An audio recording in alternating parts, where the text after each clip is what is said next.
Have you ever noticed that the more emotionally self-aware you become, the more people seem uncomfortable around you? You no longer react impulsively. You don't engage in drama. You stop seeking validation. But instead of respect, you're met with silence, confusion, or even distance. Why? Because emotional intelligence, just like philosophical depth, isn't something society knows how to handle. It doesn't entertain. It confronts, and most people would rather be comforted than confronted with their own emotional immaturity. Emotional intelligence doesn't raise its voice. It doesn't boast. It doesn't dominate.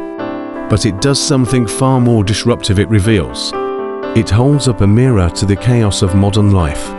And in that reflection, people see their defensiveness, their addictions, their unhealed wounds. So instead of admiration, they offer resistance. They label calmness as coldness. They call boundaries arrogance. They mistake detachment for disinterest. But Stoic philosophers like Marcus Aurelius and Epictetus understood something long before. Modern psychology did that. Real strength is measured not by how loudly you speak, but by how little you are controlled by your emotions. In psychology, there's something called the mirror effect. It explains why people often react negatively to those who carry a higher level of awareness. Not because those people are doing anything wrong, but because their presence reflects what others are avoiding. When someone emotionally grounded walks into a room, it unsettles those who live in reactivity. Why? Because that calm presence highlights the storm inside them. An ego doesn't like that. The Stoics knew this.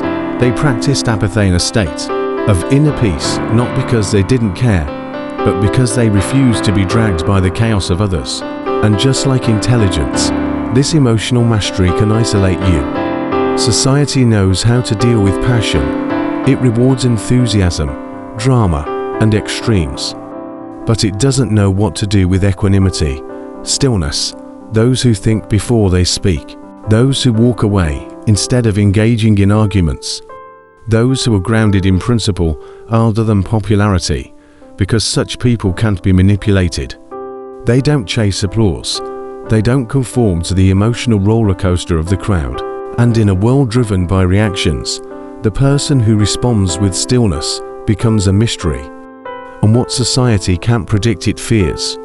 Emotional intelligence isn't just about empathy or kindness. It's about discernment.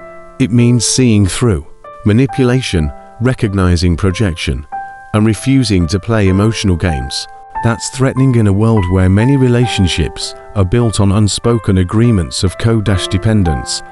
You become someone who can't be guilt-tripped, someone who doesn't respond to passive aggression, someone who chooses peace over proving a point, and that unsettles people who've never learned emotional regulation.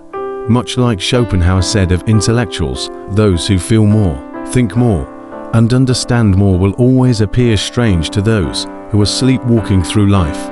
This is why the emotionally intelligent often feel isolated.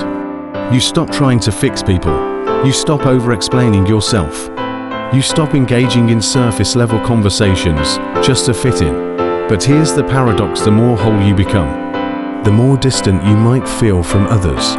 Because our culture doesn't teach emotional depth, it teaches emotional distraction. We are rewarded for performance, not presence. For noise, not nuance.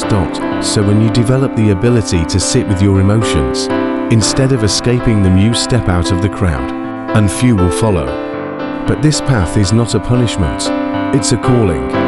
You are not weak for feeling deeply and choosing not to react. You are not strange for valuing peace over popularity. The Stoics taught, it is not things that disturb us, but our judgment about those things. Emotional intelligence gives you that judgment, that space between stimulus and response. And while it may not win you applause, it will give you something society can't offer: inner freedom.